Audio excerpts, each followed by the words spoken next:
Good afternoon, everyone. Welcome to our regularly scheduled meeting. Today is, I should say our regularly scheduled meeting of the Public Safety and Emergency Management Committee. Today is November 13th, 2019, and my name is Alondra Cano. I am the chair of our Public Safety Committee, and I am joined today by Council Vice President Andrea Jenkins, Councilmember Steve Fletcher, who serves as the Vice Chair of this committee, and Councilmember Philippe Cunningham. Together, we are a quorum of this committee and therefore can conduct official business and tackle the agenda before us today. I will note we have been joined by Councilmember Lene Palmisano. We have an agenda here before us that has 8 items. And so do we have any questions on the agenda before approval? Seeing no questions, all those in favor of adopting the agenda as is, please say aye. Aye. Our first item will be to receive and file public comment. Every meeting we have a 30-minute public comment period where community members are invited to speak to the committee about issues relating to public safety. Please note we are not allowed to engage in a conversation. We are here to listen. So even though it might seem as cold and brash, not responding to very important issues that are being presented, this is just part of the process. So we're here to listen. We will have Mr. Dave Bicking come up first, followed by Michelle Gross, and then Kathy Check. Thank you. Good morning. I'm Dave Bicking of South Minneapolis. You received a report from the OPCR 4 weeks ago. There's quite a lot missing from that report, particularly the typical length of time to resolve a case, which I recall that the council had specifically requested. I suppose you noticed that the only time frame reported was for the time for intake processing, something that the complainant would neither be aware of or care about. Most important, though, is results. Communities United Against Police Brutality has now received the complaint data from the OPCR for third quarter 2019, marking exactly 7 years since that office was established. It was controversial from the start.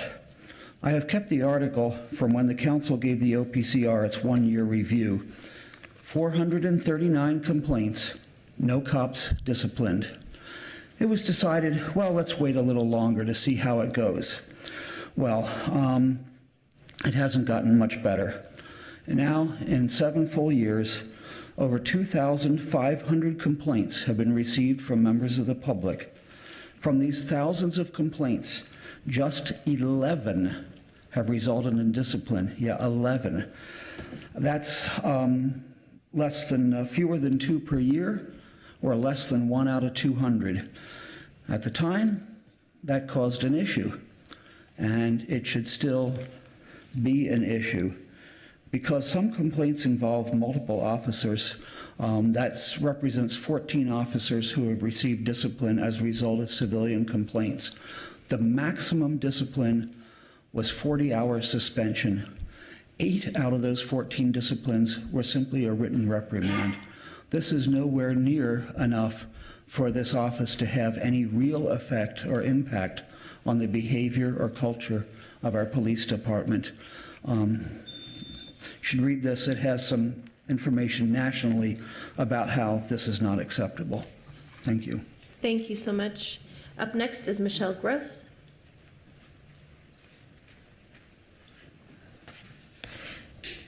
Good morning, Chair Cano and committee members. My name is Michelle Gross. I'm president of the organization Communities United Against Police Brutality.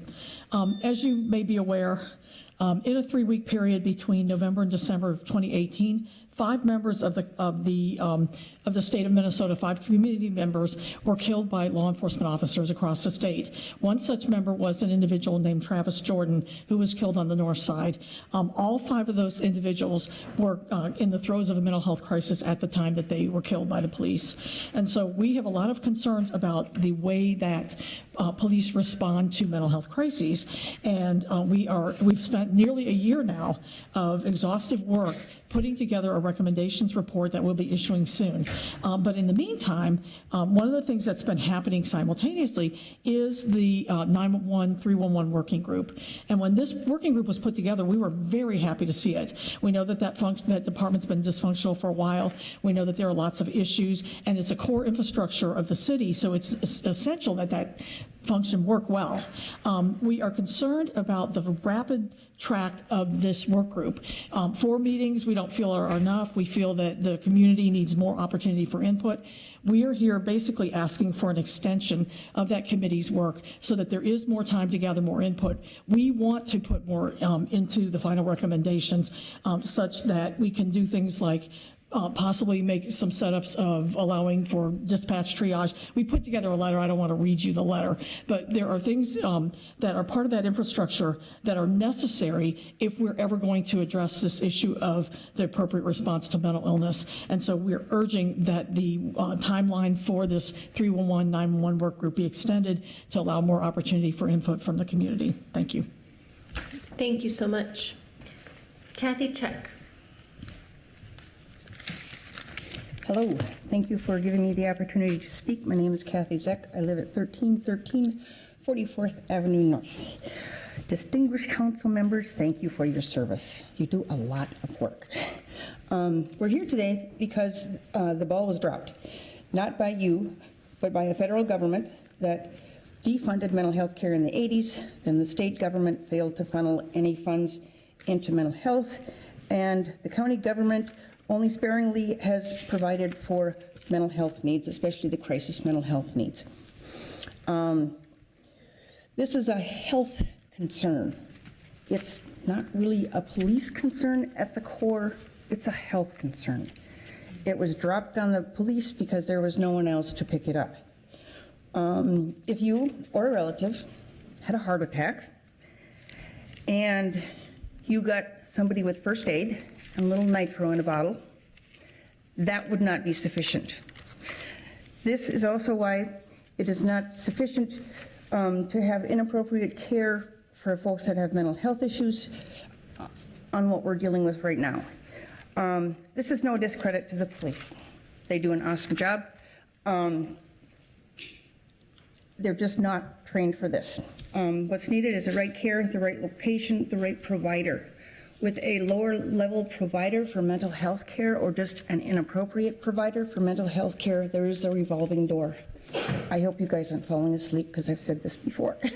And the revolving door goes around and around, so it's better just to get that on the scene care, right location, right provider. The folks with the county mental health agency, community organization for psychiatric emergencies, these folks have 4 years of a bachelor's, master's degrees, and 200 to 3,000 hours of supervised practice. Sergeant Gorsi of Duluth said this is a cop-out not to do this. County commissioner of that same county said this is a no-brainer. We want to reduce the time the officers spend with the mental health calls, reduce the money that goes into it, reduce the pain that comes around, circling around and around and around the revolving door. Thank you. Thanks for not falling asleep. Thank you. We don't have any more speakers on the list. However, if you're interested in speaking, please come up and sign up right here by Ken, our clerk. But since I don't see anybody rushing over there, I think we will just go ahead and receive and file these public comments. All those in favor, please say aye. Aye. We will now adopt the consent agenda and move that forward. So we have item number 2 is a DWI court grant for police liaison and DW defendant monitoring services. Item number 3 is involving a mutual aid agreement with the Ramsey County Sheriff's Office. Item number 4 is authorizing a mutual aid agreement with the Anoka County Sheriff's Office. Item number 5 is approving the council appointment of Aaron Johnson and confirming a mayoral appointment of Laura Westfall to the Police Conduct Review Panel appointments. Item number 6 is a Police Conduct Oversight Commission appointments approval as well, appointing Abigail Serra and confirming the mayoral appointment of Robert Jackson Pinot. All those in favor of the consent agenda, please say aye. Aye. And now we will move forward to the discussion items. So today we have 2 items for discussion. Item number 1 is receiving and filing an update on the final recommendations from the MPD 911 work group. Please go ahead and introduce yourself and start the presentation. Good morning, Chair Cano, council members. I'm Andrea Larson, Co-Deputy City Coordinator, and I'm here to present the findings and recommendations from the 911 MPD work group. I'm joined today by most of the work group members, including city staff and community members who will be available to help answer questions. I'd like to pause for a moment to recognize their efforts in this project as they spent many hours at and between meetings on this project. In this report, you'll see the background on the work group, findings, recommendations, and an appendix, which will be in limbs. I didn't include in your printed copies since it nearly doubles the length of the report, with additional information. To be concise, I'll be focusing today on the findings and a high-level overview of the recommendations, but can answer questions about the details as needed. Quickly on the background. The work group was formed to address a staff direction from Councilmember Johnson with the goal of seeing if there were opportunities to expand the city's capacity for police response beyond the police department. A number of other requirements were included in the staff direction, most of which have been addressed. While we had bright and engaged community members on the work group, the kind of community input we all feel is critical before moving forward was not included due to the amount of time we had to arrive at these findings. This is reflected in our recommendations to move forward with testing rather than full-scale implementation for many of the recommendations. The work group spent 4 meetings together and hours in between working to wade through large amounts of data, as some of you saw in the study session, to arrive at the recommendations you're seeing today. These recommendations largely focus on mental health-related calls and alternative responses for reporting calls. The takeaway from this process was that there are a large number of viable opportunities. The challenge is in prioritizing which ideas and recommendations to move forward because we know there are limited resources, financial time, and political. I will note that this process was challenging for the work group as we tried to think creatively over the course of 4 meetings while delivering recommendations tangible enough that we could assign a budget and timing to them so that you all could take action if desired. We had to let some good ideas fall away due to staff and volunteer capacity, and we wrestled with difficult conversations about if these are system tweaks or systems change. This is why you'll see a recommendation that the work group continue in some capacity. Before moving into the content, I'd like to just run through the format of the recommendation slide, starting on page 14. For each recommendation, we have a description of the change, rationale for why that recommendation surfaced, any Minnesota statutes that apply, estimated long-term financial impacts if a recommendation were to be implemented, cost and timing estimates related to pilots for recommendations which we think should be tested before implementation, considerations and risks for each recommendation, potential alternatives, and finally a minority report reflecting alternative perspectives on the recommendation by the work group. Any questions on the background before I jump into the findings?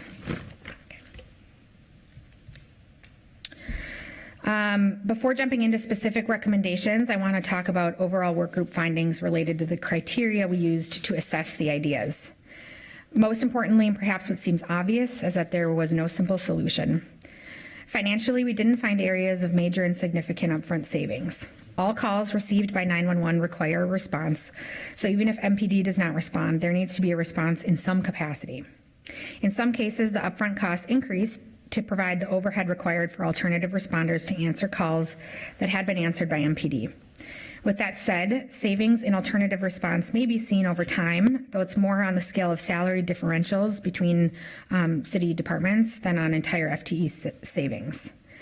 Related to capacity, we see this as getting the right resources in place to improve outcomes. We'd likely need to staff up in some areas in order to respond, though perhaps not to the degree we would for a 2-squad response, and MPD may not see savings right away.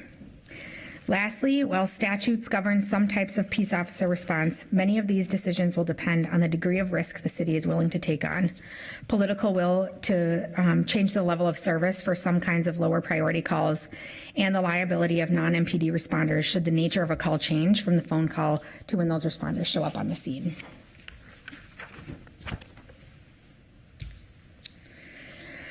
I'll spend our time today on this slide. This is an overview of all the recommendations. The remaining slides include all the details for each bullet point recommendation. On the left side of the slide, you'll see a high-level summary of the ideas we initially reviewed.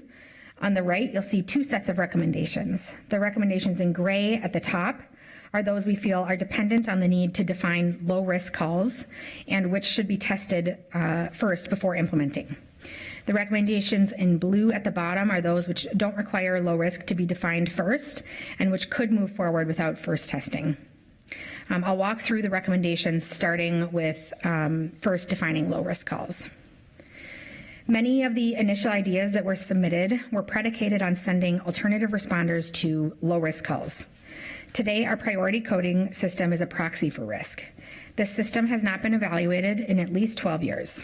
Work in this area could mean breaking high volume call categories like EDP calls into smaller categories that could be more distinctly prioritized. Or it could mean reassigning some call categories to new priority levels. In initial research of pilots and tests of alternative response around the country, many cities have found that they first need to complete this kind of work, ensuring they've clearly identified a true emergency from calls that present lower risk to first responders.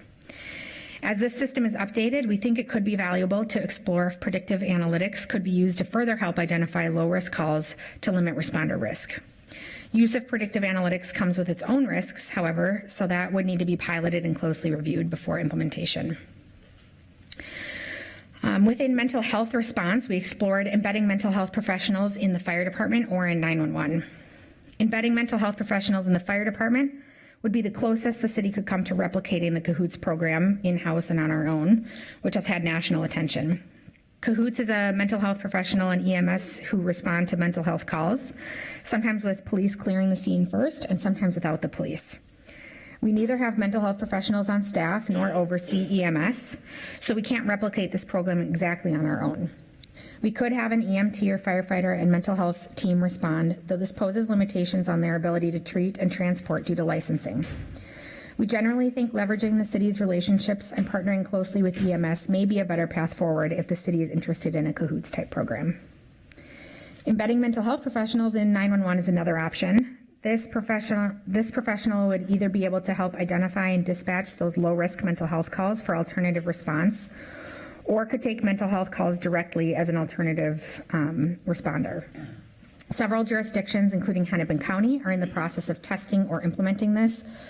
So we'd recommend working with these jurisdictions first to see how this intervention has changed outcomes for them rather than running and investing in our own pilot. Within reporting response, we explored having alternative responders take a variety of reporting type calls. One recommendation was directing higher priority parking related calls to traffic control.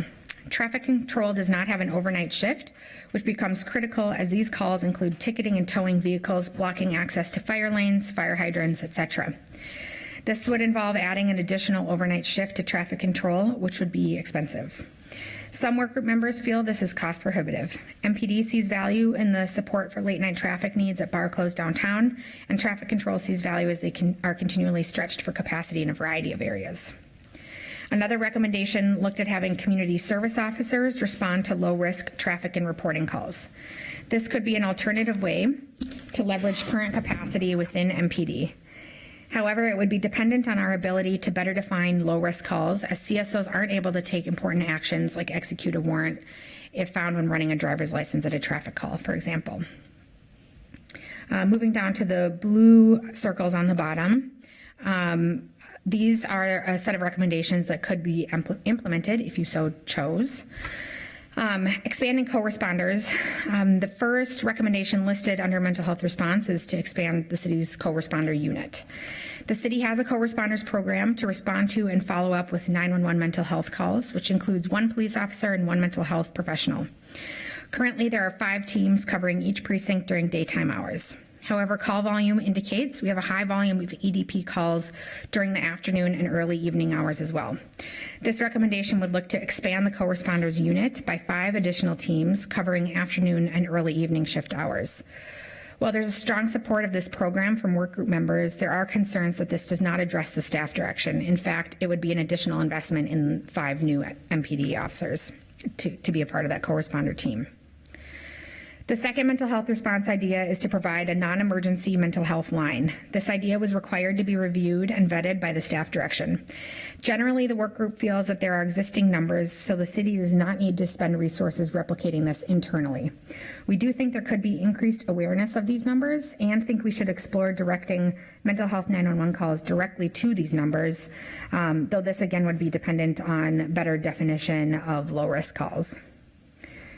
Under reporting, we have a recommendation to only allow theft reporting through the web or 311. While we already direct theft reporting calls online or to 311, we will send an officer when one is requested. This recommendation would change the level of service as a city to direct theft reporting only calls to the web or 311 exclusively. This could help us realize capacity savings, but there are important considerations, like increasing capacity for 311 and how to handle 911 calls for theft reporting outside of 311 hours, especially if people don't have access to a computer or the internet for web reporting. We also need to ensure that we have appropriate resources allocated to reviewing and vetting the reports that are submitted. Finally, we have a recommendation not listed on the page for the continuity of the work group. Generally, members of the work group found this to be a valuable endeavor. We were able to have productive discourse and as a group feel this work should continue. We've not yet sorted out what exactly this should look like, but we have committed as a group to convening again after today's meeting to provide a more formalized recommendation. As I mentioned, we have a great deal of detail in the remaining slides, which we can use to help answer questions. Before that, though, I'd like to turn it over to one of our community members to reflect on and say a few words about the process and these recommendations.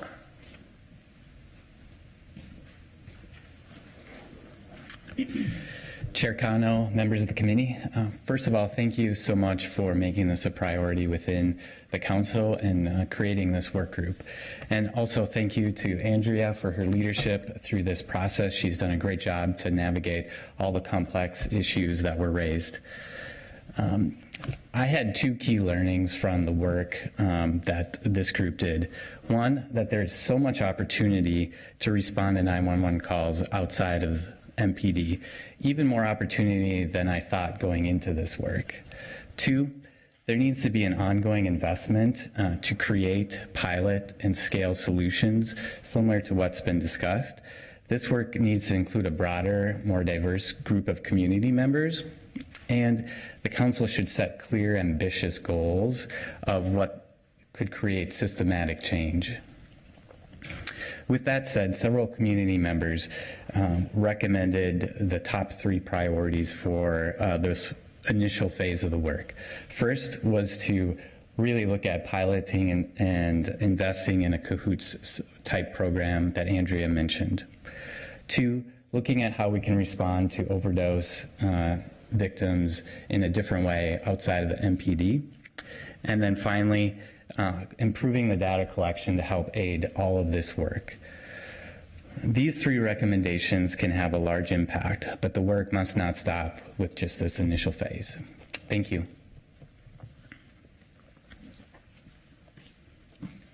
With that, we can stand for questions. Thank you. Thank you. We have Councilmember Fletcher. Thank you, Chair Cano. First of all, I just want to thank the work group for all of the time that they put into this, and I want to echo the concerns raised both in public comment and in this presentation that this wasn't enough, that we need to give this more time, and that we need to continue this process and continue taking a look at a lot of these issues. I think it's in many ways a little bit unfortunate that we're getting the recommendations this late in the year. I'd kind of hoped we were going to get to a place where we had recommendations we could work on a little earlier, because frankly, there's a lot of things I'm very supportive of, but I think finding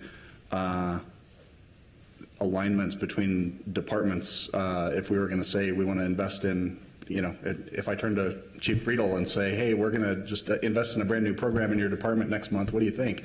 There's going to be some tension if he's not ready to receive that and actually act on it, right? And so we've got to figure out how we move intentionally toward both a budget process and a strategic plan for actually implementing this stuff, because I really do want to see us try some of these things. I think it's very important.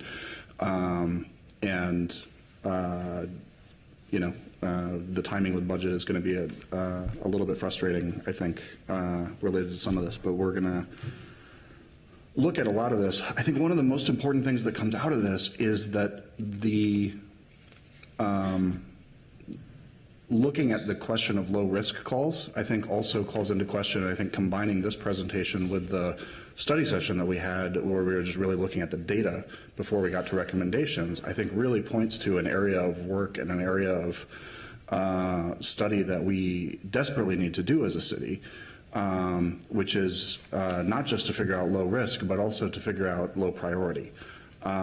Because what we learned, I think, in the study session last time, and I think it was newsworthy because of the way we've been talking about 911 calls and calls going to pending, and the way there's been, I think, a significant amount of fear generated about whether we have an adequate 911 response.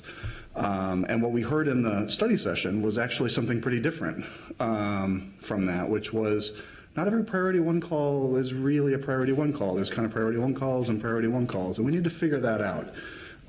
Because what it looks like as we actually get into this is that the percentage of calls that go to pending fluctuates within a range, but it's a pretty tight range, and it doesn't correlate particularly strongly with staffing levels. And so it seems like if we look at the data and we sort of look at what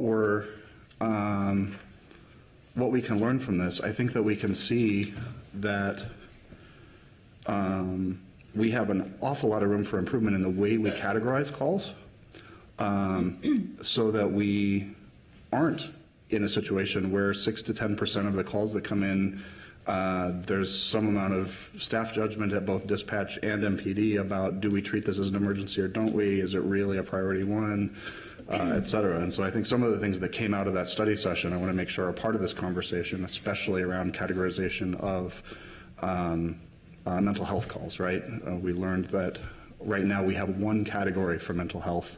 It's EDP priority one. And that's the same if somebody says, someone in my family has a knife and is threatening to hurt people, we need immediate help. Or if somebody says, hey, my neighbor sounds kind of agitated, can you check on him? Those are the same in the system. Those are all treated as priority one calls. And I think it's really important that we both figure out this question of risk, but also this question of priority. Because I think it's frankly a little irresponsible to, on the one hand, come here and say, we have all these 911 calls going to pending, everybody should panic and we should talk about staffing, and then when we actually dig into the data to say, well, not every priority one call is a priority one call. So I think it's very important that what we've learned through this process already, I think, can really inform the quality of conversation that we have about this. So I guess I wanted to ask about, what do you think are next steps for us to get to this question of defining low risk? And I would say alongside that, coming out of the study session, revisiting our categories for prioritization. Thank you, Chair Cano, Councilmember Fletcher. I'll skip ahead to the data and analytics slides. One of the most important next steps would probably be hiring some external resources to support MPD and 911 in assessing priority, current problem nature codes, our response, their priority levels, using data to inform which categories should be broken down or combined or rearranged. And I'll let Director Hughes or DC Wade come up if they have something different to add, but this is something that cities do, with some regularity. And so from what I've gathered, it's a big undertaking, but it's not impossible. It's something that we could do within an estimation of like 6 to 12 months. next year, should that be prioritized.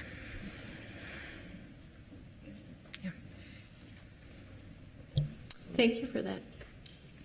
I'm not seeing any more questions from council members at this moment. I want to thank you very much for the in-depth reporting. We are glad that you were able to pull together community members to be a part of this process.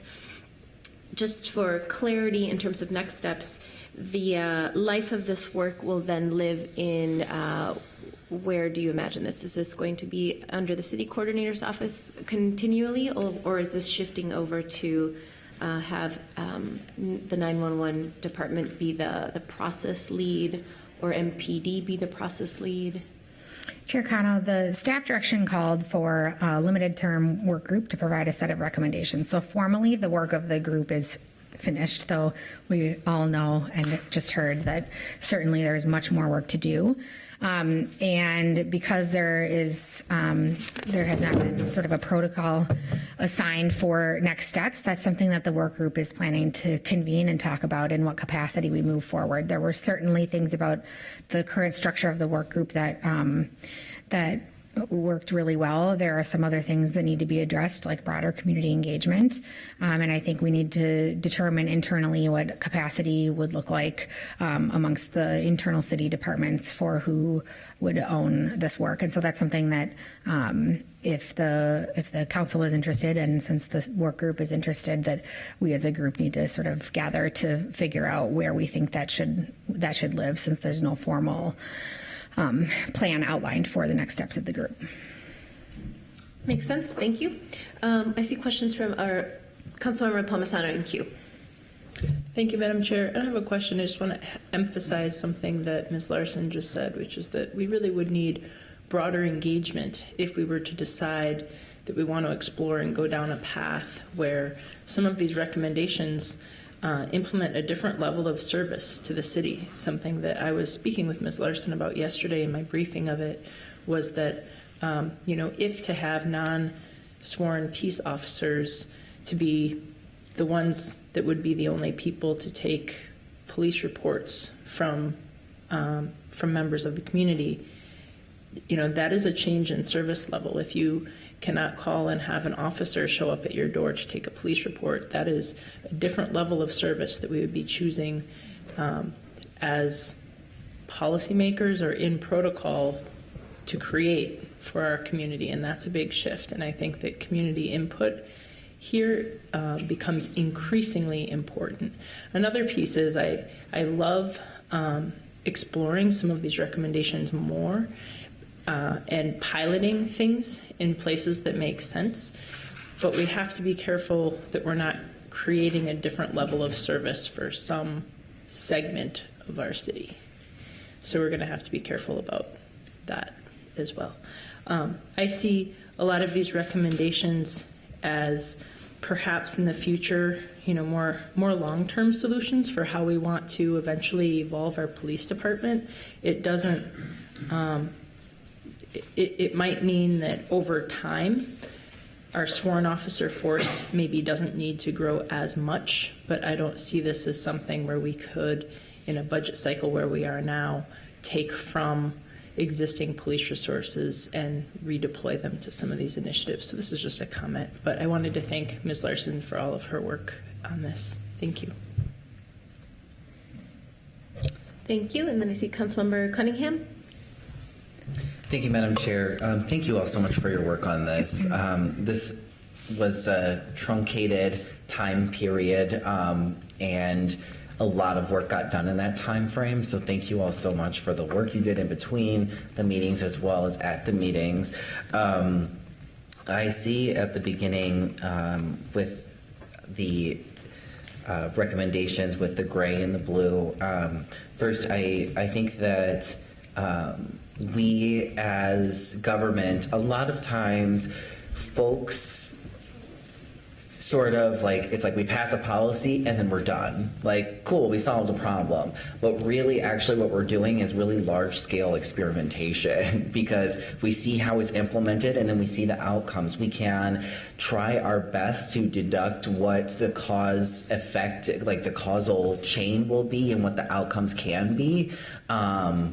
but ultimately there are lots and lots of factors that come into play that that can produce unexpected, unintended consequences, for example. So I really appreciate how testing has been built into this, because we really want to prototype, we really want to pilot, we want to test to be able to see on a smaller scale, does this work, and then be able to scale up. So I just want to really name that. I appreciate that because it helps us govern better, rather than rolling out these really big changes and then, oops, we have to kind of rein it back in and then fix it. So, so I really appreciate that, that thoughtfulness and that intentionality. I see that under the initial ideas, I know I bring this up a lot, but I see that domestic abuse response is one of them. I'm just curious as to why that was not necessarily taken on by the group, because in the staff direction it has, like it mentions, related to mental health, domestic abuse and substance abuse disorder. And so I was just curious as to why that particular topic was not further explored. Sure, Chair Cano, Councilmember Cunningham. I'll let our city attorney weigh in on this as well. But from a process perspective, we used a set of criteria to assess the ideas. Those that impacted the staff direction and would have the greatest magnitude of impact on the staff direction. And mental health and reporting rose to the top through that ranking exercise. So there is some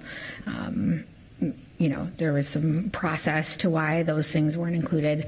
There's also a lot of pretty stringent, part of the reason I think that that domestic abuse response ended up getting rated a little lower is because there's some really stringent protocol around how we respond to those, which given the term of the work group when we first started, I think impacted its ranking through that exercise.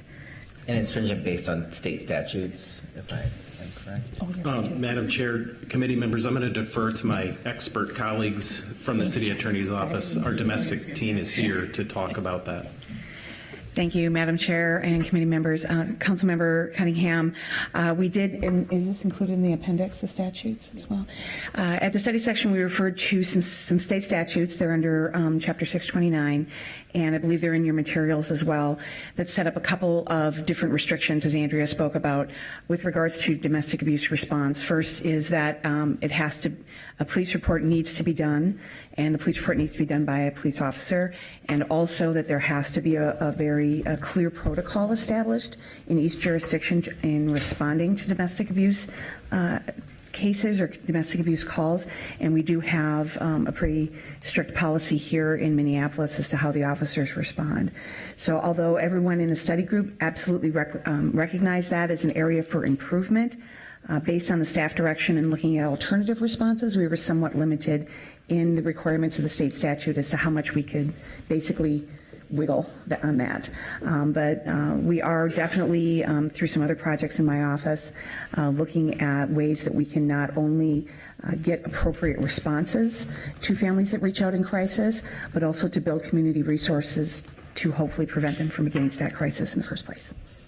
Thank you. I would love to talk to you more about that offline, since it is outside of the scope of the current presentation. Absolutely. But I just want to reiterate to my colleagues that this is a gap that we have. The OPCR did release a whole study about domestic violence responses from MPD, and with some good recommendations. So I just want to put that back on our radar. It's outside of the scope of what we have presented here, but I would love to talk to you more offline about it, because it's definitely something that we would like to build up. Absolutely. And so thank you for that. You're welcome. And thank you again, everybody, for your hard work on this. I know that it was a big undertaking. And so I think that what we have here is a really strong example of what happens when you bring different perspectives to the table to have challenging conversations, and everybody stays present in it and sees the process through. So I'm grateful that you all have done this. So thank you. And thank you for your leadership. Councilmember Fletcher.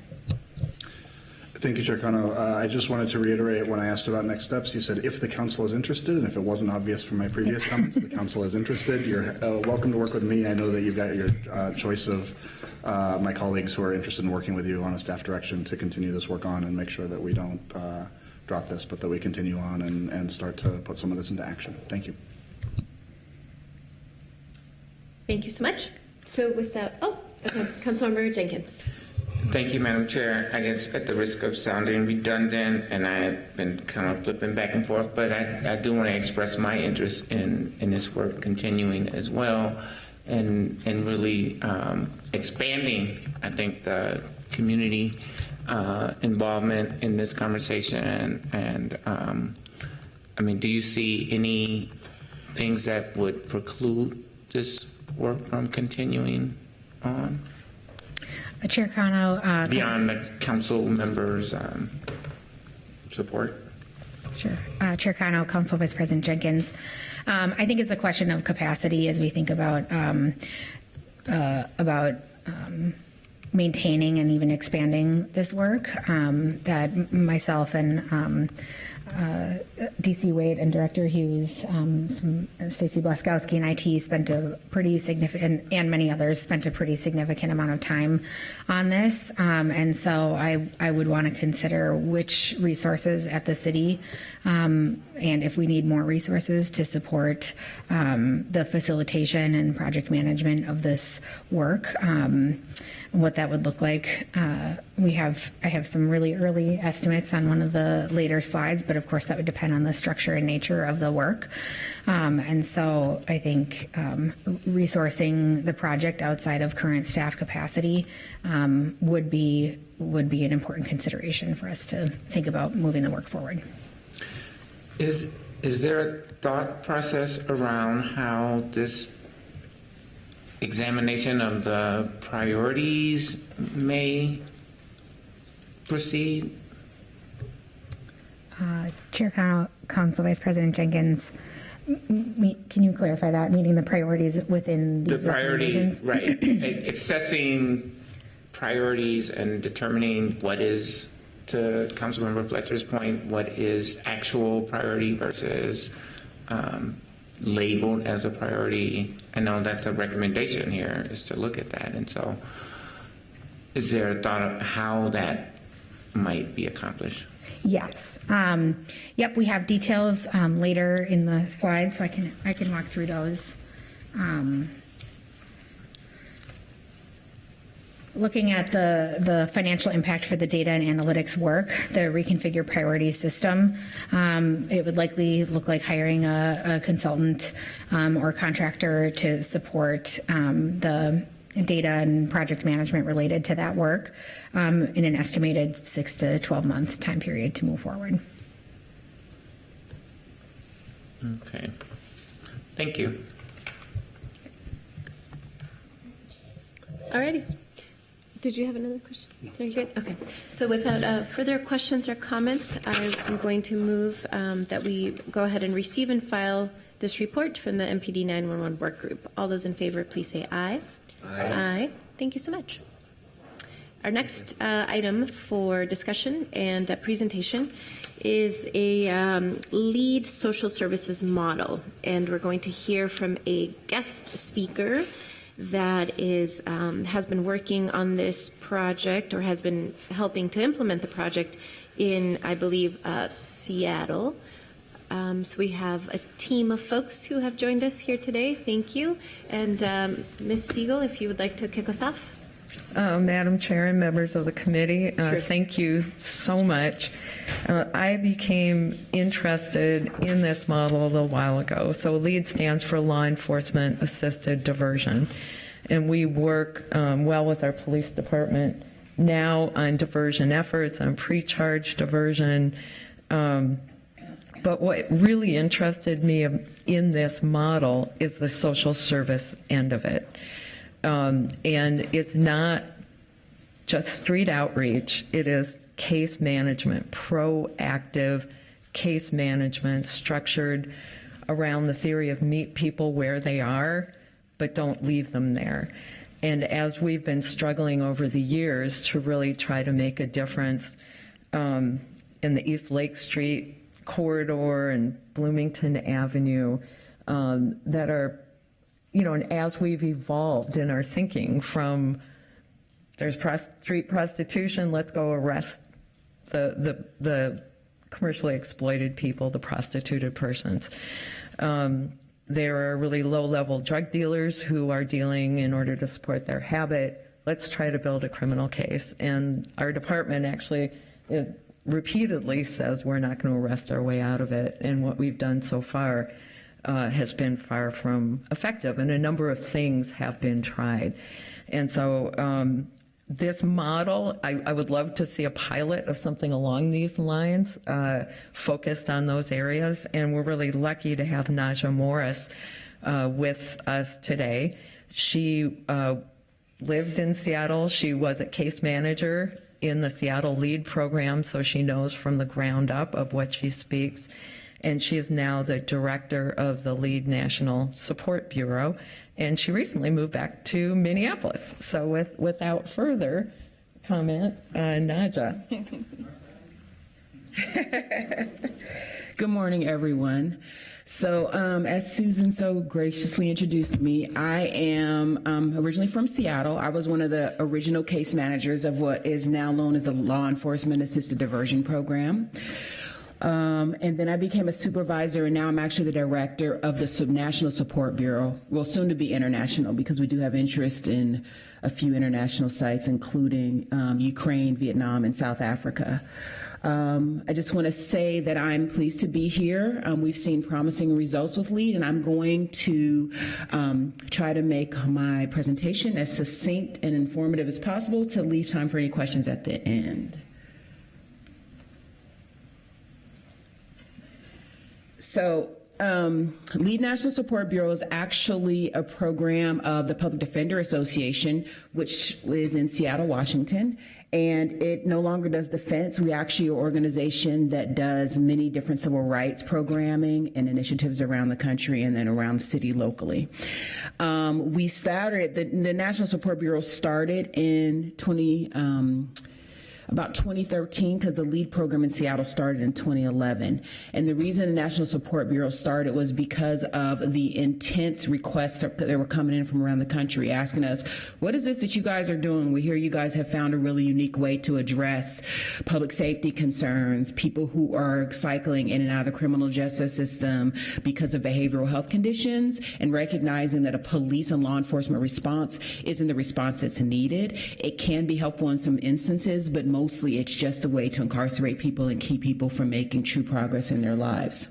And so what we do as a National Support Bureau is we provide technical assistance with jurisdictions who are looking to replicate LEAD. So we help people all the way from just, hey, what are you guys doing, all the way through helping to secure funding, identifying partners in the community, developing the program, launching, and then starting and maintaining a pilot program. And at this point, we're in about 59 jurisdictions around the country, and that's over about 8 years. And we are set up, I think I have about 12 to 15 new sites. I've included you guys in that. But 10 solid sites that have received funding through Bureau of Justice Administration, who has us now, they started at $2.5 million through the Opioid Act. They went up to $5 million, and now they're offering $10 million for folks who want to replicate LEAD around the country. So our momentum is building in Congress, and Senator Warren is actually one of our biggest advocates on the Hill of getting that funding pushed through. So the reason I want to give a little history about why LEAD started, this is important to the story and understanding and conceptualizing the issues that were happening.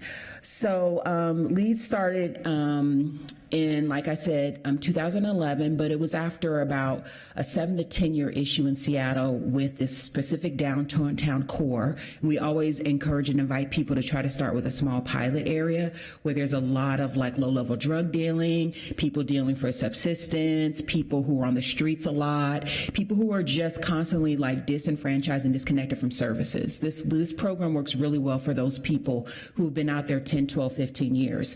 There was an area in Seattle that had a lot of low-level dealing, a lot of open-air market. People were getting slammed on the ground on the nightly news for like empty crack pipes and which was a felony. And so at that point, the city of Seattle was about 6 to 7% African-American, and African-Americans made up about 60% of the people that were incarcerated due to low-level drug crimes. And so there was a case brought against the city a pseudo case. It got just to case making, and then it became a compromise. But what ended up happening was a group of individuals sat down with my boss, Lisa Dugard, from the Public Defenders Association Racial Disparity Project, after going back and forth for a while, and said, okay, let's just say that our practices are racist and that they are disproportionate. What would you say we do? And at that time, nobody really knew what. They just were so surprised that the police and the city came back with a willingness to come to the table. And at this time, our district attorney at the time was Dan Satterberg, who's still the district attorney. He's one of the most and first progressive district attorneys across the country. He's one of the first people that just refused to prosecute anything under a gram, and pretty much doesn't see personal use drugs of any types as a reason to prosecute people. So he's kind of taken a stance on that. And so what ended up happening is they came to the table and decided that what if there was a program that instead of arresting people, they actually didn't arrest people but did something else? Because for us, it wasn't enough just to stop arresting people and leaving them in that circumstance. And at this point, really, the only thing the officers had at this time was two choices: arrest or ignore.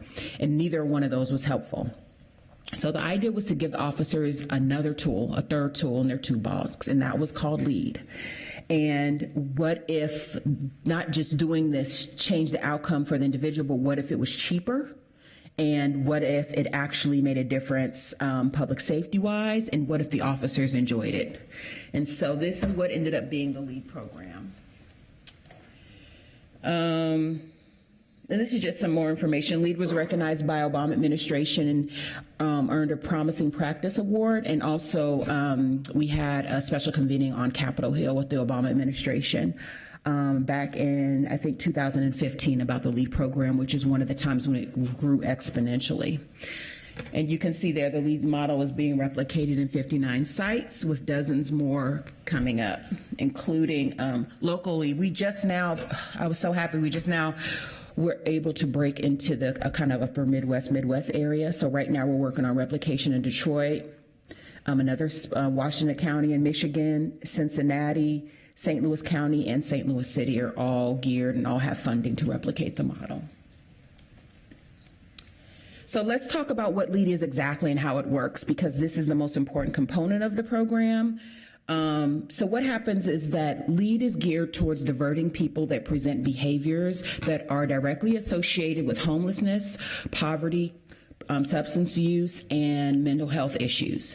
The reason for that is that we see that these folks continually are underserved and are poorly served, and actually could actually have received more harm trying to be served within the criminal justice system. The criminal justice system was never meant to solve the issues of poverty, homeless, substance abuse, and mental health. And so across the country, what you'll see is a variety of jurisdictions who do lead charges or accept lead charges for diversion based on their own particular comfort. There might be one city, and this is at the very low bar end, that only diverts 3 grams or more of an opioid. There's another city like Albany, New York, which was the third lead site in the country, whose chief at the time, Chief Cox, is now part of my team, and he's the director of policing for this program, who diverts everything. They divert for any crime that somebody is doing because they're poor, because they're homeless, because they're struggling with addiction or mental health. And one thing we learned quickly is that the police officers are easily aware of and can easily identify those folks, because they know those folks, they know why they're doing what they're doing. They can tell from their contact immediately, is this a person who's dealing to make a living and leaving the community, or is this a person that's struggling with some kind of behavioral health issue or poverty? And so basically what happens is the idea is to keep those folks from ever going in the system. So the concept of the LEAD program is it's pre-arrest or pre-booking.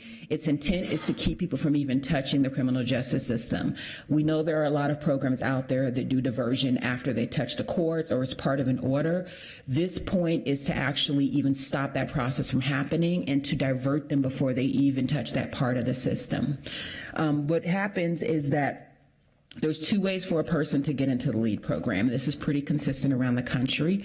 Most places have arrest diversion. Some places only use social contacts. In Honolulu, Hawaii, All they use is social contacts, and I think in Albany, the majority of what they use is arrest diversions. But outside of that, there are places that use a mix. Now, what an arrest diversion basically looks like is that a person gets stopped on suspicion of a crime that would be lead eligible, and the police officer would say, hey, after running their background, again, this is all individual by jurisdiction. What background excludes a person, what includes a person. The police officer would be trained in how to do a referral, and they would say, hey, they'd find out they're eligible. I have this really great program where I could connect you with an individual that would help you work on whatever is happening for you.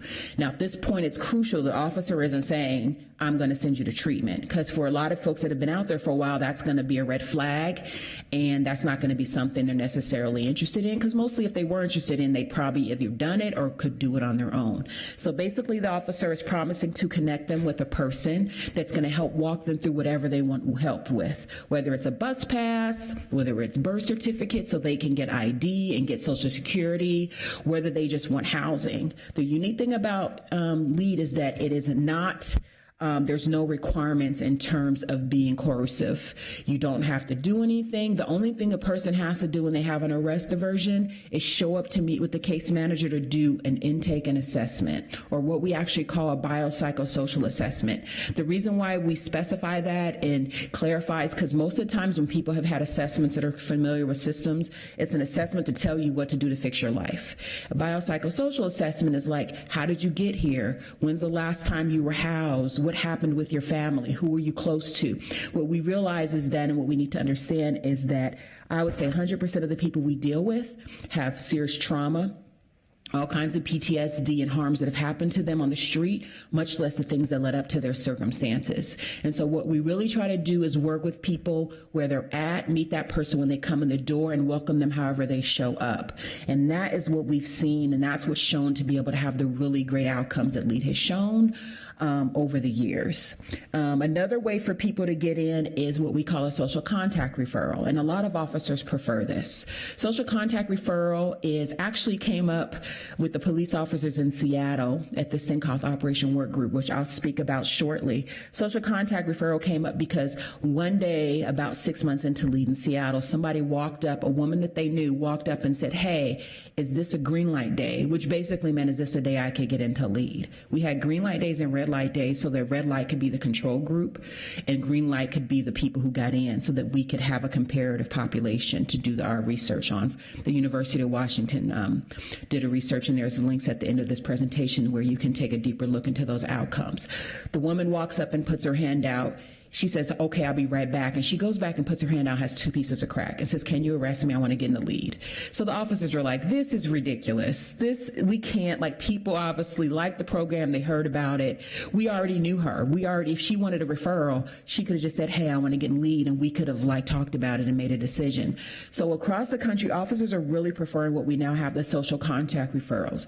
It's the opportunity for the officer to have eyes on someone. They've known someone. They see someone. They know they're struggling with homelessness, addiction. They've had to move this person all over. In Seattle, we have some people that are seeing a third generation of people that they worked with because they've been on the streets 15, 17, 20 years. So they can actually just refer the person, and the person can get in through an officer approval process. And again, the person still needs to be someone that's a threat to public safety, that has a whole bunch of charges, and that fits into whatever criteria that the individual jurisdiction sets up. One thing that's really important also about the LEAD model is how governance is handled. The concept of LEAD is a partnership. It's a partnership, primary partnership between law enforcement, the prosecuting attorney's office, and the case management team. Okay, whoever you guys contract with to do the case management. We do strongly urge sites to look at local case management or local service providers that are used to doing a very strong harm reduction, low barrier outreach kind of case management, because the type of services that LEAD provides isn't an in-office service. We expect people to go out. We expect people to be willing to go find people. We have officers that will call a case manager and say, hey, Mikey's on the corner of 3rd and Main. I'm heading over to the shooting, but it looks like you might want to check on him, and the case manager will come and meet Mikey. We've had officers bring folks to the office or bring folks to the case manager if and when it's needed. And so one thing about the wrap around and the concept of the policy coordinating group, which is the highest governing system of the LEAD program, is it works like a board of directors. Everybody has a skin in the game with the LEAD program. No one entity owns LEAD. So it's not the law enforcement's program, it's not the city's program, it's not the prosecuting attorney's program.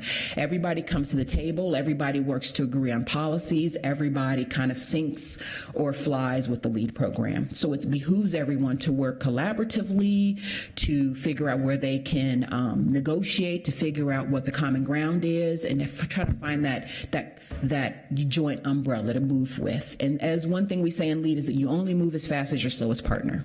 So if the prosecution only, or if the DA only wants to give up these charges or divert these charges, then everybody just kind of moves with the DA. Or if the police don't feel as comfortable as a DA with something, everybody kind of talks about it. So really it is about negotiation and about a joint partnership. And that's one of the key things that actually has created the big success of LEAD, is that nobody gets left behind and everybody's super invested. So the policy coordinating group would be the governing body. And then what we call the operational work group is what we consider the glue of LEAD. And that is a group that meets like twice a month, and it's made up of the operational partners. So the people that come to that would be the actual case managers that are doing the program, the police officers that are on the ground having contact with the clients, and then the district attorney. I want to say something about the district attorney's participation. Most folks, they think, well, if the charge is dismissed and after that there's no reason for the district attorney to be participating.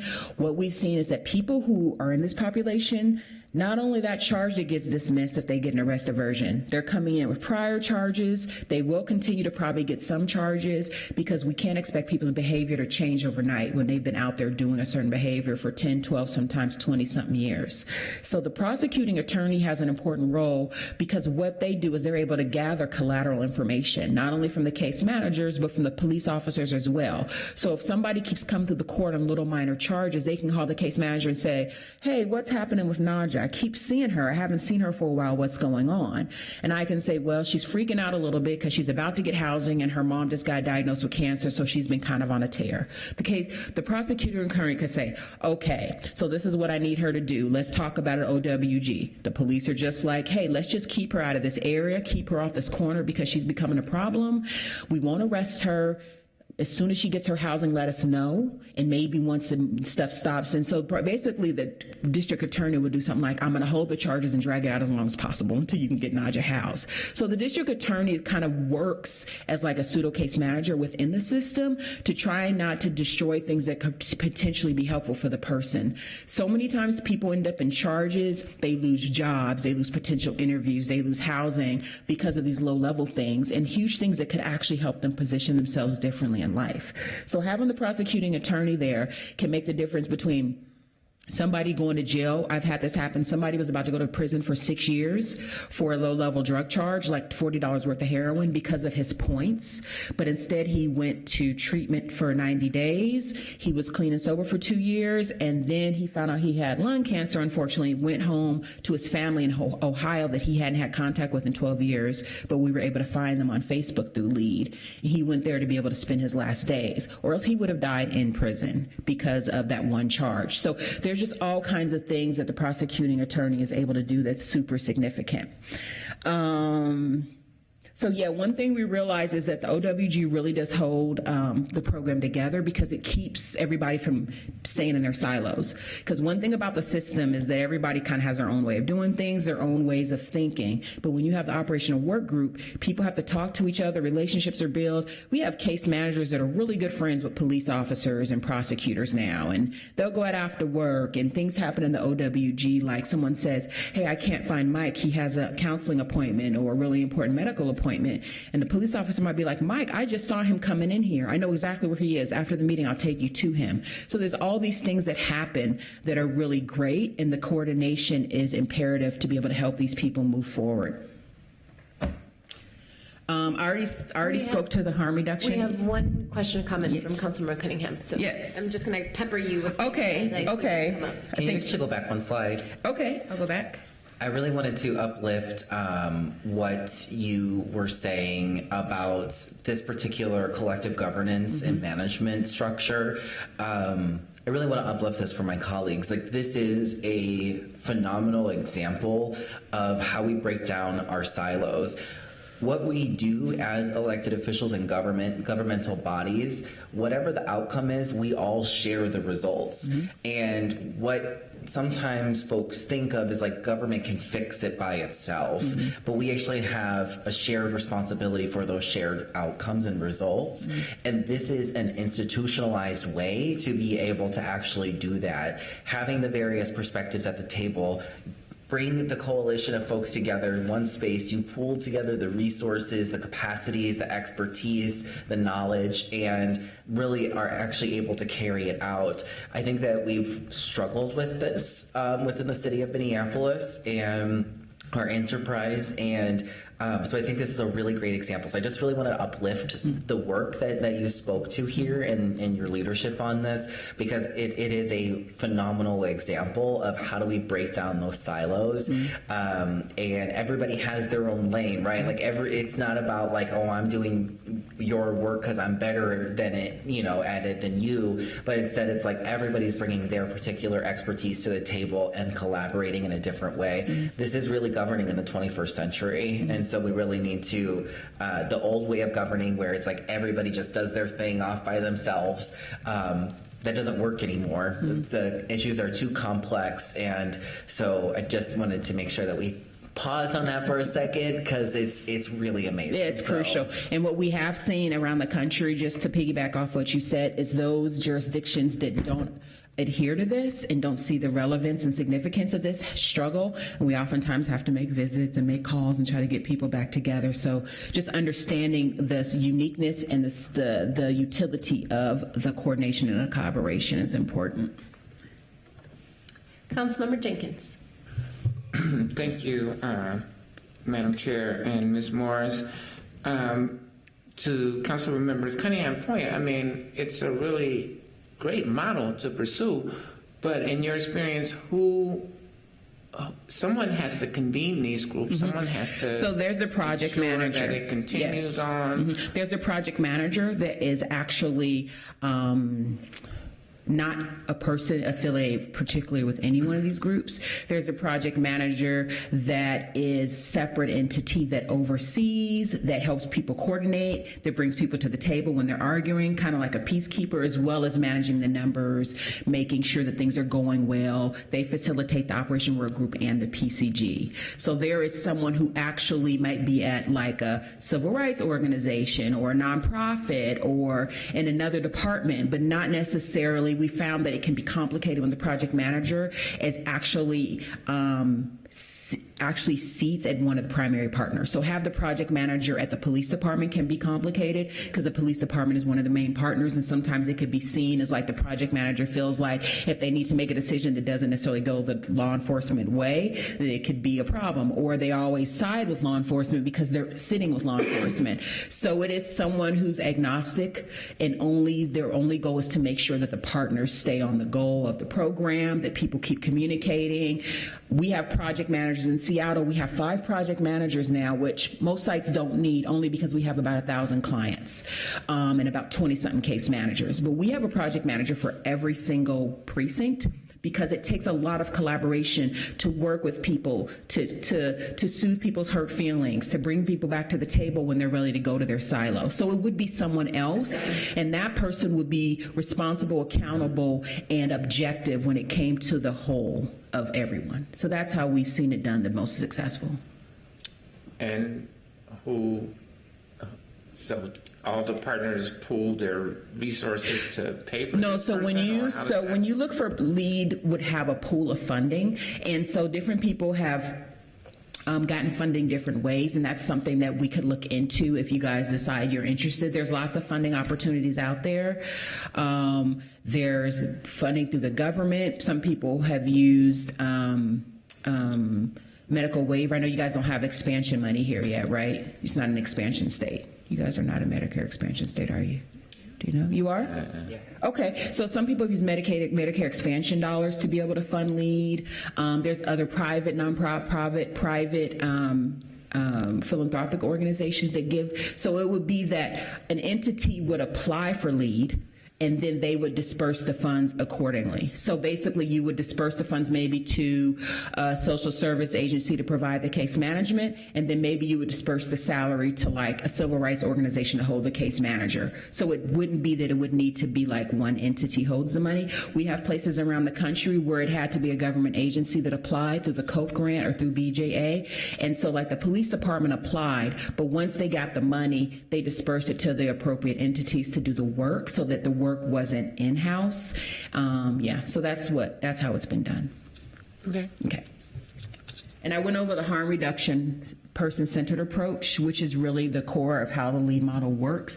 And something to note is that people stay in LEAD forever. I know that sounds crazy, but it's worked out. What that means is once you're in LEAD, the only way really to get out of LEAD is if you ask to be out, if you permanently relocate, if you die, or if you go to jail for a year and a day. And that's because, at least in Seattle, that's when you go to prison, and it's really hard to serve people in prison. At the same point, people can come back into LEAD if they get a referral or if they ask an officer. Like say you go to be with your mom when she passes away and then you want to get back in LEAD because you moved back to Seattle. You can come to the LEAD office and say, hey, I was in LEAD and I still need help. I'm back from Texas. And then an officer could like re-refer you into the program. But you're kind of doing a self-referral, but it still has to be approved through law enforcement because that is really important to keep that law enforcement piece in there because they really know who the folks are that are causing issues or who the folks are that are being a public safety concern on the streets. The thing about forever is that's why we have case manager caseloads that are 25 to 30 because they're doing everything. I've sat with people at visitation for their kids. I've went and sat with people during surgery and waited for them to come out because they had no one else. I've driven people across the mountains 5 hours to go look for housing so they could get their grant and be next to their grandma. Like it's a full comprehensive case management. It isn't in office. It isn't just one or two things. So what happens, how people stay on forever is that, and we don't have to go into this too much, is people kind of go back and forth on caseloads as far as how much time and energy they need. So kind of like maybe you have 10 or 15 that are just kind of outreach, or you may have 5 or 6 that are stable. That allows you to have more people. And so the case managers just kind of figure out how to keep that caseload about 25 to 30. And then if people want to come back, usually there's room or you move them to another case manager. So it has never really been the biggest issue of any of our sites that we help support is the case management being forever. The concept is that people struggle forever. We as human beings struggle forever. Things come up. We never want someone to feel like, oh, because you got housing and you got on methadone and you got your Social Security that we're not here. They could relapse, they could get in trouble in their housing, and they need our support. They could misuse their check, and they need our support to be able to help advocate for them not to get evicted. Anything could happen. Our people that we work with, they have a long history of issues, and it's a lifelong issue train, essentially. Some people stay stable for longer. Some people go up and down. We have people that do well for a couple of years, do bad for a couple of years, do well, and that's why we say forever, because we never want someone just to have a cutoff. I'm almost done. I already talked about this.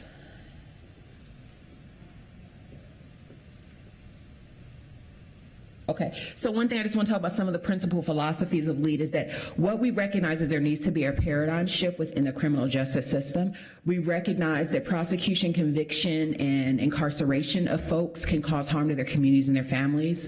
We realize that there's other ways to work with individuals and reduce their harm to the public and community while also keeping them out, giving them the correct services, and then connecting with things that are actually helpful and beneficial to them. We very much recognize that there is a huge discrepancy and disproportionality in who the people look like that are being cycled through the criminal justice system, and those typically tend to be brown and black people and people who are poor. That does extreme harm, continued harm, and continues the cycle within those communities, which is why one of the core reasons LEAD started initially in Seattle, Washington, was directly to address that issue. And then we recognize that using the justice system as a response to behavioral health issues, including homelessness, drug use, and mental health, it saps law enforcement resources. Law enforcement really was not designed to address these needs. They were not designed to work with these people. What we want to see eventually is the day when law enforcement doesn't respond to this, and the first response is always a person who's much more efficient and expert at responding to these needs in a trauma-informed way that's appropriate for that person and that meets that person's needs based on where that person has been and what they've gone through. And LEAD works without a stick. Interestingly enough, people in Seattle, they have to come in within 30 days to have that charge dropped. So we've had about 98% success rate with that. But then after that, they never have to show up again. We have about 90 to 93% success rate of people coming back to work with that case manager, even after no other charges, even after nothing else would happen to them. So only about 6 to 7% of people say, I did my intake, I'm gone. And ironically, the vast majority of that percentage end up coming back because of natural consequences. The police officer is like, hey, I gave you a lead referral. I saw you did your intake. Have you talked to Naja? And they're like, and oftentimes they'll get in the car and drive them over to us as like a re-referral. So it's just this really cool, like, dynamic energy and this organic thing that happens between the police officers and the case managers. Talked about this. It's a slow start. It takes stages of change and it goes over a long time because these people have been out here for a really long time.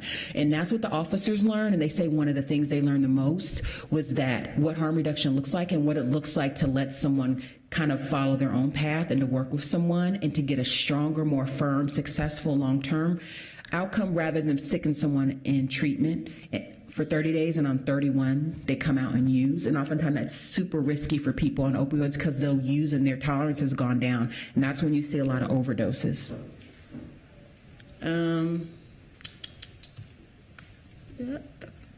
These are just some of our evaluation results. 58% decrease in the rates of arrests, 39% decrease in new felonies filed, 87% decrease in prison admissions, and 89% increase in permanent housing and increase in legitimate income. One thing that the University of Washington, and I'll make sure you guys have the link, did cite is dosing. The more people saw their lead case manager, the higher all these rates went up. So the more people, literally the more hours they spent with a case manager, the higher likelihood it was that they didn't have more arrests, that they had housing, that they had employment, or they had benefits.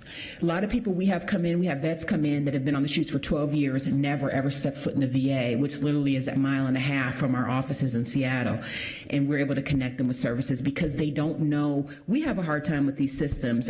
Folks that we work with, these systems are super complicated and they're not client friendly. A lot of people talk about client resistant services. We have service resistant, like services that are very resistant to clients, don't work with them well.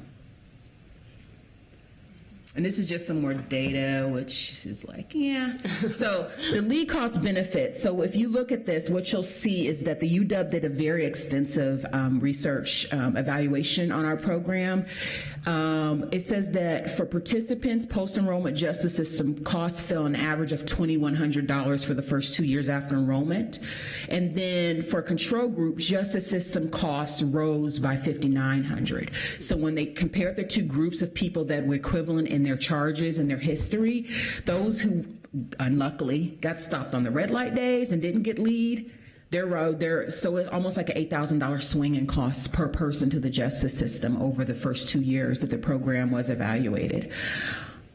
So, and more of this system, and this is our map. I put this map up, but it's so weird because like that's not even accurate anymore. I have to change it probably every week or two, but that's the most accurate map that we have, and it just basically is on our website, which will be at the end of my presentation. It's also at the bottom of this screen, leadbureau.org. You can go there to just take a look at where we are around the country. We're at 4 sites in Honolulu. There's 4 states that have state funding. Washington, Honolulu, Colorado, and California all had funding at the state level for LEAD.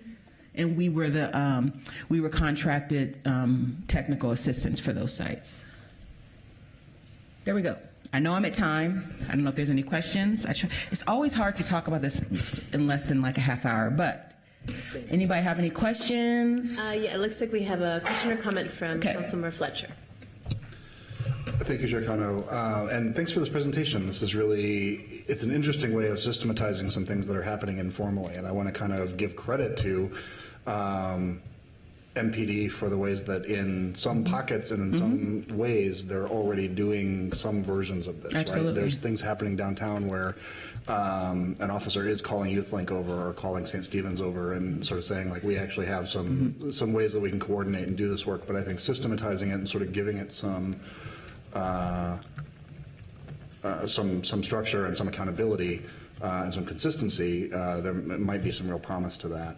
I do think that one of the things that we've seen is that I'm interested in the difference between the social control model versus the arrest model, because I think one of the things that we've seen is that the quality of the conversations and people's openness to those conversations changes depending on the approach. And there's definitely situations where social control is going to get somebody more receptive to treatment than if they're already in the back of a squad car and have already had that kind of interaction. And so I guess I'm wondering if you have any advice or any data about the places that are emphasizing social control, how that's going compared to the places that are emphasizing officer-led interactions. So people are different. It's interesting because some places just do social contacts and it's fine. I know what you meant. Yeah.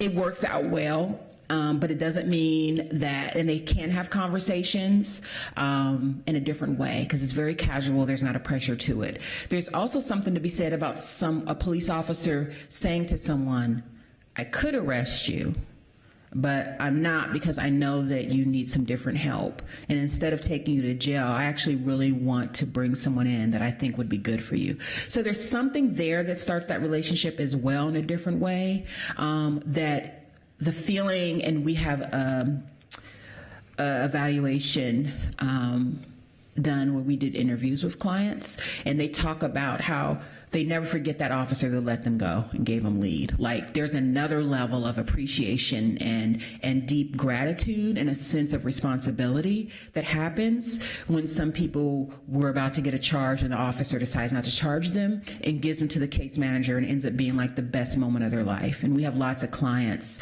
that we did like hundreds of qualitative interviews that speak to that and speak to that moment when an officer actually saw me as somebody different, that they didn't need to be in jail, somebody worth saving. And so there's a balance, and it really depends on the individual. Some individuals don't want officer coming up and being like, hey, I have a program for you. I know you're struggling. So it just depends. Some of those people might do better with an arrest aversion. If an officer comes up and says, I'm not going to arrest you because you don't deserve to be arrested, but you do deserve this program. So it really depends, but they both work well. We haven't really seen a huge difference in the longitudinal outcomes of those who come in either way. Thank you. It takes a little bit longer for social contact referrals because they don't have the 30-day window to show up. It's kind of like more lax, and maybe the police officer says, hey, did you ever go see Nadja? You didn't? Well, let's go on over there. She's waiting on you. Let's call her right now. It's more casual, so it may not move as fast, the timeline, but over time, the outcomes are pretty much the same. Okay. Councilmember Cunningham. Thank you, Madam Chair. Thank you for this presentation. I really, really like the model a lot, if that's not obvious. So when we do sort of big changes like this, there's a ripple effect that happens. And within this model, it looks as though the first change that has to happen, the first ripple, is law enforcement. So the folks who are rank and file on the ground have to buy in and change their behaviors, and then the folks who are then the partners have to buy in and change. So what is, from all of the different sites, like what is that drop, what is that sets off the law behavior change in law enforcement in particular? Law enforcement, what sparks the change is nothing else has worked. And law enforcement, have a really amazing guy that I work with, Brendan Cox, who was the former chief of Albany Police. He is an expert and brilliant at speaking with law enforcement, at working with them, at getting them to think about their policies and procedures, and getting them to really reconsider getting stuck in something that hasn't worked. And you just get stuck in arresting, and then you're mad because you see the people out in 2 days. And so the hook for law enforcement is the recognition that, well, yeah, duh, but we didn't have a third thing. So we're not going to leave them out there. The people want us to do something, so we can't just leave them there. So even if they disappear for 2 days, an illusion is better than nothing, right? And so once you can say to law enforcement, what if there was something better than this illusion? What if there was a recourse? What if you left Naja out there, you could also call her case manager or bring her to them or have her case manager come check on her if you saw her doing stuff that was going to be problematic or you were concerned. They get to know what's happening with these folks. Law enforcement, they arrest people. The only thing they know about them that's going on is they see them again. They don't know if they have a plan. They don't know if they might be going to treatment. They don't know if they just started on methadone as a box. They know nothing. So when they can start knowing stuff, it really increases their ability to police. It increases their knowledge base, and it increases their ability to respond appropriately. They don't have to respond with a wide brush. They can use their discretion on how to respond, which actually gives them more power and really feels like an empowering tool to have in their belt. Great. Thank you so You're much. welcome. Councilmember Palmisano. Thank you, Madam Chair. I'm just curious if I see from your map across the country that you have different ways that you've set up these programs, and some are county-wide programs, and some appear to be just in cities. Yeah. And I'm just, in some you mentioned about state lead programs or state-funded lead programs.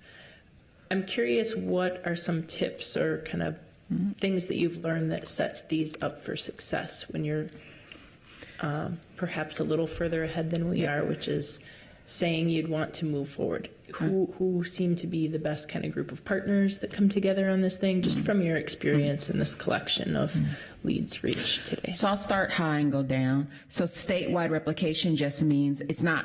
So state, what it means is the funding came from the state, but they still picked very specific sites. And those jurisdictions picked the actual pilot areas or neighborhoods. So you still bring it down to a focal point. You don't want to do this where you have one case manager here, one case. The idea is to really focus in and make impact and bring it to scale in a neighborhood that's being highly impacted by public safety health concerns and behavioral health conditions of people on the street and in the neighborhoods. So what it looks like is the reason why it has some county, these people did their own bidding for funding. Some counties applied and got money. Like for instance, St. Louis City and St. Louis County, for those of you who know, very different. The county runs around the city. They both got funding. I met with the chief of staff for the new DA there, Wesley Brown, and his DAs in the county just last week when I was at the Drug Policy Alliance conference. And they have actually identified during our 3-hour marathon dinner the site, the actual neighborhood in the county that they want to focus on. And they're going to work with that jurisdiction, that city council, those law enforcement, those community members, those business improvement associations to bring lead to that small section that's seen a lot of issues. So that's what you do, is you identify a section, you identify who has jurisdiction, influence, and investment in those, and that's who you start bringing to the table. So like say here, if you decide to do the East Lake area that Susan is speaking of, you would basically bring in the DA for that. You might bring in the council member that oversees that. You would bring in we've had the chief of police and sometimes the mayors, the deputy mayor come to our PCGs. You would bring in all the parties that would need to be agreeable to that situation, and then that's who you would start speaking with. And you would hopefully pick a nonprofit or a CBO that works in that area that has experience working with people like really, really grassroots. Thank you. You're welcome. Okay. I do have a couple of questions. So when Susan and I began talking about this probably 9 months ago, what really kind of came to me was the difference between this program and street outreach. So the city has traditionally invested in street outreach models that aren't moving the dial, where we're just engaging with folks in the same street about the same issue and handing out toothbrushes and handing out toothpaste, but we're not really helping them improve their lives. And so Is there a significant difference between this program and a traditional street outreach model? They have a case manager, so they actually have a person that's assigned to them. So it's not just street outreach is a light touch. We actually worked with a street outreach team from the Downtown Business Association who would see people and then call us in to do the case management. These folks are people who do intensive case management. So they're not just going to give you a toothbrush. They're going to actually walk with you to the Social Security office, keep your weapon at the office because you can't go through, sign papers for you if you need a witness, go to the doctor's appointment with you. Like, they're actually people that walk with this person through all the different things they need to work on. So I've had to, I've sent off for people's transcripts. I had a woman on my caseload that was 57 and hadn't had ID in 22 years. It took me hours. I had to find her old school. She couldn't remember what school she went to. So we had to find a cousin and an aunt and go get her yearbook photo and get her transcripts. I mean, this is a person who actually does all the deep work. And so that's the difference. And these people also meet people on the street. So when I say they're outreach case managers, I mean they go out and find people. They go out and say, I'll meet you here. We're going to go there. They don't sit in the office waiting for people to come in because the people we work with, they don't come in the office. Thank you. And so that's the difference is it actually is a person that sticks with them. It's not just a one-time touch thing. That's wonderful. Thank you. And I believe some of my colleagues might have touched on this subject already, and I want to just be really, really clear about it in my understanding of it and in the public's, because these meetings are taped and later shared on TV. So if the city of Minneapolis were to start this program, either in partnership with the county or with other jurisdictions, is there initial orientation and training or professional development for our law enforcement officers who are going to be sort of the front lines of getting this program started and going? Brendan Cox would come in and do a training. We have different ways to do training. He can sometimes, he'll do an overview with the brass, with the chief, assistant, sergeants, lieutenants, captains. And then what he also does is once they decide a plan, like sometimes a precinct will just roll out and decide just to train 2 watches. He spent sometimes a whole week in a place doing several trainings a day for all the officers. So it just would depend on what the plan was and what the target area is and who they think the best officers are. So funny story, in Seattle, there was a group of officers that were known for doing all of the takedowns of people, low-level drug dealers. They were the ones that are arresting people and jailing people for 6 months for a single piece of crack rock, right? So we actually challenged these same officers who were so proud about their arrest to do the LEAD program. And so it was risky because they could have not done it, but because these officers are such good officers and really lean into anything they were given, they were like, sure, we're going to do it and we're going to do it so well. Of course, thinking it wouldn't work. So they had all these referrals and they were sending everybody and they had so many people the first couple of months. And then once they realized it was shorter to do that and it was better for them and they started to see outcomes, they actually were doing it more sincerely. But there's a culture within each department. And so Brendan would get with, because that's his culture. He would get with the police department and kind of chat with them about what some of the barriers they see. And he's been 100% successful at helping departments to realize the barriers weren't barriers. They were just habits, and they were just habits, I guess is the best word to say, and they weren't barriers. He was able to figure out ways around every potential issue that came up. Like, what if we have drugs and we give somebody a diversion? What do we do with the drugs? He has an answer for that. He has an answer for all those things, which is why there's 59 sites up and going right now. Beautiful. And I'm just going to open up the floor to some guests in the room here who were able to travel to Seattle to engage with you. I was at those meetings, Yeah, with you and your team. So we will be able to continue to ask you questions, but I do want to just ask you briefly, do you want to share some of your perspectives building on what we just heard? And this is Shane with the Downtown Improvement District and as well as the Downtown Council. And welcome to Minneapolis. We brought snow for you today. I know, I'm so happy. So just briefly, if you could share some of your insights about what you learned and experienced there with this program. I think this is an incredible program. You know, you're looking through safety through a public health lens and really looking at harm reduction in a collaborative approach. So some of the things, we do some similar things like the downtown procedural justice program that we have downtown. But the case management is really key, I think, in this, and then also the project manager. Some of the things that I think as we, even with our program, look at is how do you get your community involved as well, not just interagency or from the public sector, but from the private sector. And I know there's a lot of questions on how to share information and who to share it with, but I think community involvement is just equally as important.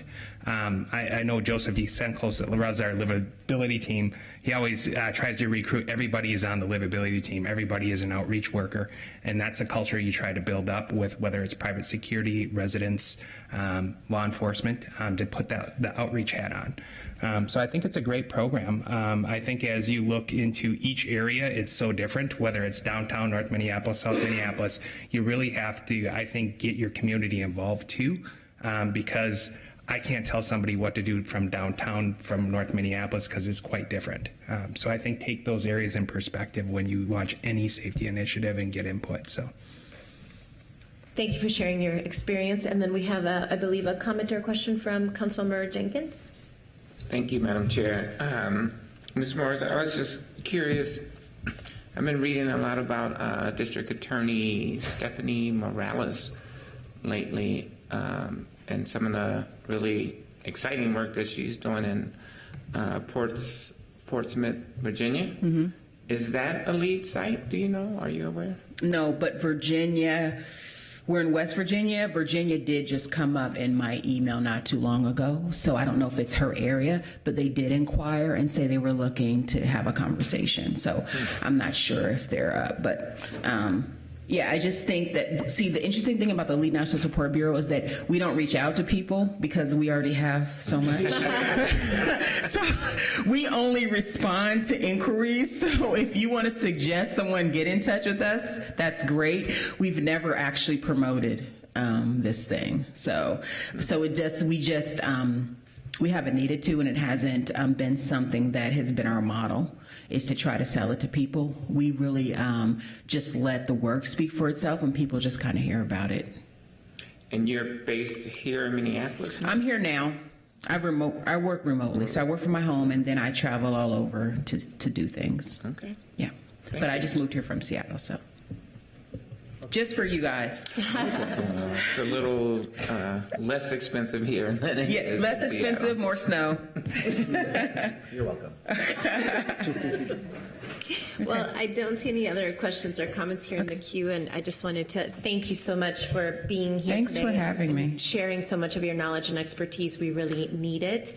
Our assistant chief here is present, Mr. Chose, and so he's been listening, and as well as our third precinct inspector, Mr. McGinty. So we are, integrating a lot of the information that was shared here today. And I do want to thank again, as my colleague reminded me, Justice Siegel is connecting us and has been a consistent advocate to really bring this into the fold. So now it's on our court, and we're going to definitely follow up with you to talk about next steps. And then if you want to, the police officers, the law enforcement, if you want to get in touch, just to hear more from the Chief Cox, we can do that as well. That would be great. Just to have a deeper understanding, because there's always more law enforcement questions about SOPs and stuff, but I only kind of am still learning.